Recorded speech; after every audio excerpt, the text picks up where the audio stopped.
अस्सलामुअलैकुम friends, welcome to my channel.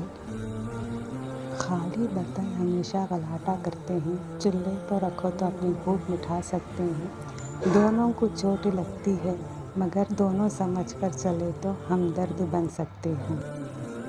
समझ की बातें बहुत गहरी होती है। तुम अपनाना चाहो तो समझ अपनी दुनिया होती है। एहसासों की शिकायत नज़रअंदाज कर देती है।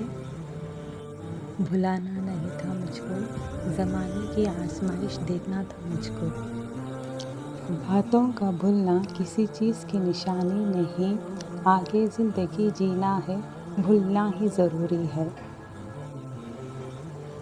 दिल के एहसास को हकीकत का बोझ बना दिया। सादी सी ज़िंदगी थी, मैंने किसके हवाले कर दिया। Thank you for watching friends, please like subscribe.